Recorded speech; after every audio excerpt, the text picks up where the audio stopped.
Ini adalah channel Malfest, menghadirkan alur cerita yang sangat the best, bisa menghibur dan menghilangkan stres. Yang belum subscribe ya subscribe dulu guys. 20 tahun yang lalu, dunia hancur berantakan. Terdapat bug yang menghancurkan sistem komputer di bumi. Listrik mati dan internet menghilang.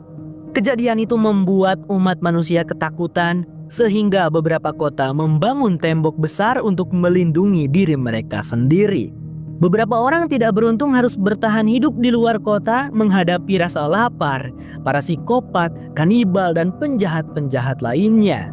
Orang-orang yang tidak beruntung ini disebut orang buangan.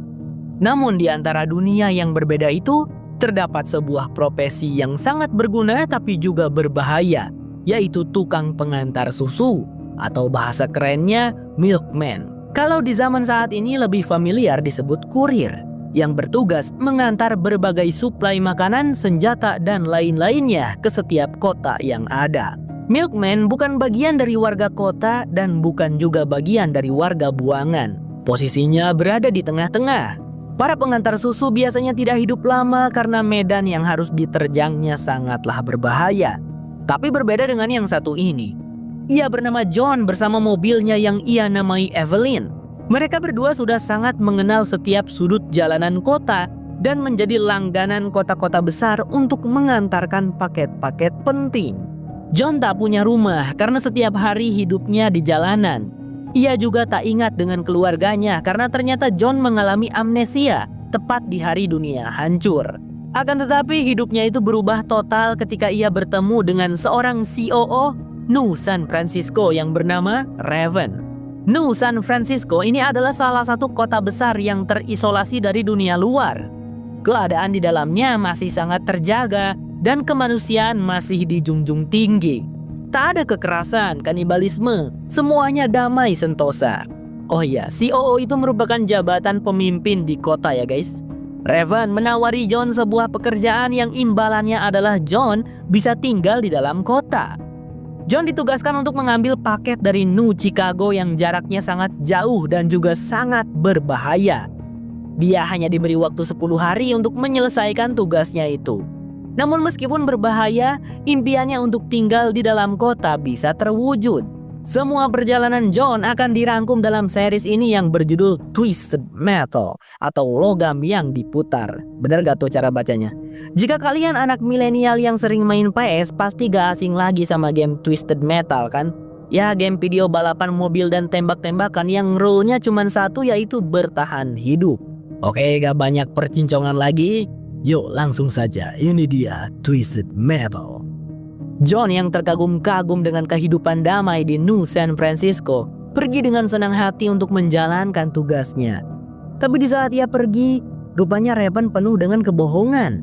Suami dan anaknya ternyata orang lain yang sengaja ia sewa untuk membuat hati John luluh, sehingga mau menerima tawaran dari Raven. Oh my god, sebenarnya apa yang Raven rencanakan? Scene beralih. Kejamnya dunia luar tidak hanya dihiasi oleh para kanibal dan psikopat, namun terdapat sekumpulan organisasi yang mengatasnamakan hukum dan aparat negara, tapi menyalahgunakan kekuasaannya untuk menindas orang-orang miskin. Organisasi itu dipimpin oleh mantan polisi yang bernama Stone. Stone dan anak buahnya sedang mengejar dua pencuri mobil, yang mana mereka bukan sengaja mencuri jika bukan karena butuh. Tapi si Stone tak mau tahu alasannya. Yang ia tahu bahwa dua pencuri itu telah melanggar hukum dan harus dihukum. Mereka adalah kakak beradik. Adiknya bernama Quiet dan sang kakak bernama Loud. Kejamnya dunia membuat kakak beradik ini kehilangan bagian anggota tubuhnya. Quiet kehilangan jari tengah sedangkan Loud kehilangan telinganya. Penyebabnya apa akan ada di episode selanjutnya. Pantengin terus kawan. Hukum Stone tidaklah main-main. Ia memberikan dua pilihan, antara mereka berdua ditembak mati atau salah satu dari mereka harus bunuh Dirman dan menjadikan kematian salah satu dari mereka sebagai hukuman untuk orang yang masih hidup. Dan beginilah yang terjadi.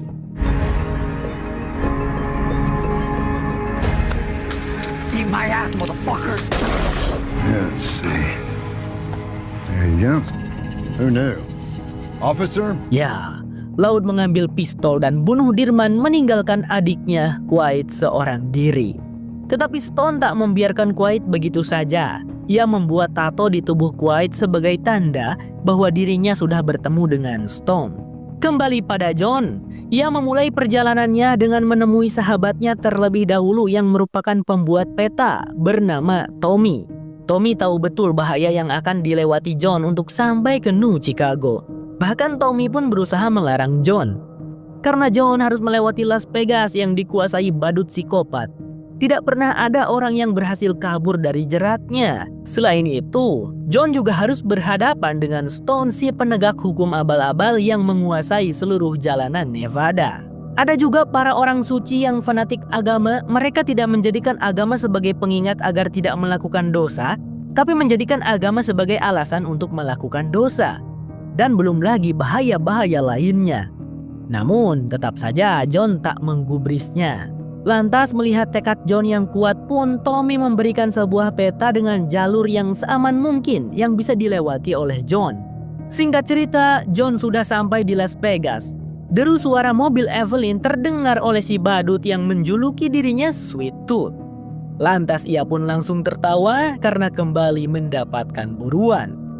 Pada saat yang sama, Quiet sudah lebih dulu mencegat John.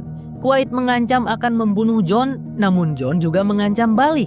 Sehingga mereka bersatu dalam kesepahaman, yaitu harus bekerja sama untuk menghindari si badut Sweet Tooth. We don't have time for this. So how about you tell your partner?